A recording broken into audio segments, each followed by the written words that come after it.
pag wala kasi akong ginagawa sa gabi, meron time, dinadalaw ko yung ano natin, yung mga videos. Ay, oo nga pala, balitaan mo kami. Na Anong mga update? nagbabiral. So mamaya, kakausapin natin si Amy. Maraming gustong malaman kung ano na nangyari doon sa kaso ng taga Human Resources na lalaki na yung kanyang aplikanteng babae pinaghubad niya. Ay, yan, naalala ko. Inspeksyonin daw niya yung katawan, yung pinataas niyang palda, tapos pinatanggal bra at tinanggal niya yung panty nung aplikante. Oo, wala ko rito noon at that time. So phone patch lang ako. Nag-viral yun. Nag-viral. Kaya kailangan magbigay ng update si Amy. Marami mga tatanong, ano na ba nangyari?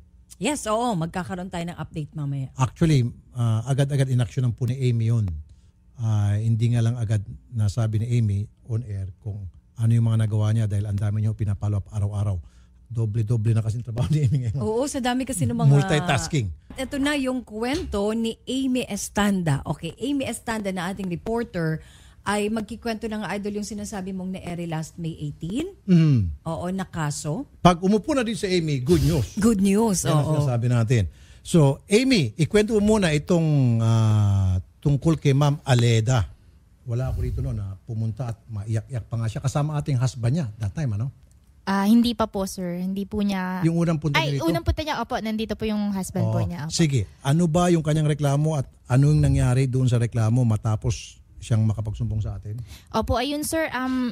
Ito po yung reklamo niya po, yung panghaharas daw po o sabihin na natin pong pangmamolestya po sa kanya ng isang HR staff po ng PGHI po. PGHI? Yes, sir. Okay. Opo. Ano bang ginawa nitong PGHI? According po kay... HR?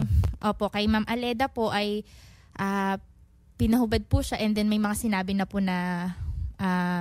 Ka-aplikante kasi itong opo, si Ma'am aplikante Aleda. po kasi, opo, sir. So, sabi nitong guy, napanood ko sa YouTube din na-post ito ni Eric at inspection yung tenga, di ba? Yung parang physical examination. Physical examination, yes.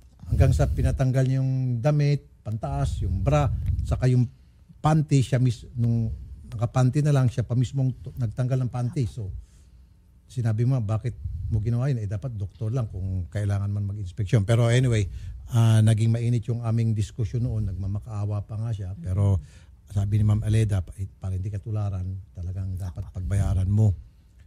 At request nga ng mga nasa YouTube, ng mga nakapanood, nag-viral nga ito na ano raw nangyari. Kaya nga, ipinaupo kita dito ngayon. Amy, sige, anong nagawa natin? Ayun sir, right after po nung na-interview po natin siya, kinabukasan po, pumunta na po kami agad sa Camp Karingal po, sa WCPD po nila. Women's and Children's Protection Desk? Yes sir, opo. Okay. And then doon po, nakapag-file na po siya ng Act of Lasciviousness sir, and then RA 7778 sir. Ano nga ba yun? Yung pang-abuso sa mga kababaihan. Opo, sir. Sige, tingnan mo kagudi ko. Okay lang yan. Okay lang yan. Walang problema, Amy. Ayun, nakabukas na po pala. Basta sinamahan mo sa Women's and Children's Protection Desk. Yes, sir. Para sampahan siya ng kasong Act of Lasciviousness and Anti-Sexual Harassment or RA 7877, sir. 7877. Yes, naisampa na yan. Opo. Okay. At anong nangyari naman sa kanya kung as far as the PGHI hotel is concerned? Ayun sir, kinonfirm po natin sa PGHI and then ang sinabi po nila, he is no longer connected daw po with the PGHI since the siya. Ibig sabihin, doon sa ginawa sinibak niya. siya? Yes sir. Nasibak siya sa pwesto at kinasuhan pa? Opo. Okay, sige. Amy, thank you very, very much. Thank you. Good news. Nasa line po si Ma'am. Magpapasalamat si Nandyan. Ma'am Aleda. Apo, line 1 po. Andiyan ba? Ma'am Aleda, magandang hapon po sa inyo. Magandang hapon po sa inyong Sir Rapi. Yes, ma'am. Pag-usapan lang po namin yung kaso maraming salamat po. So, okay na po. Nakapagsampa na po pala kayo ng kaso at nasibak na raw po yung HR na yung staff na si Arnold. Yes, sir. Okay. Opo. Sige, ma'am. Tututukan po namin yung kaso hanggang sa magkaroon ng resolusyon. Opo. Sir, maraming salamat po. Nag-aantay na lang po ako ng date for hearing po. Okay. Para po maano na po namin yung kaso na ito at matapos na rin po. At para na rin po magkaroon ng katarungan yung mga babaeng na biktima niya before. Yes, ma'am. And nagkapasalamat po ako sa inyong Okay. Sa mga hearing, ma'am, para maging kampante kayo, willing po kaming sasamahan kayo every time na kayo po'y pupunta sa korte at siyempre papatawag siya, baka mailang kayo sa kanya.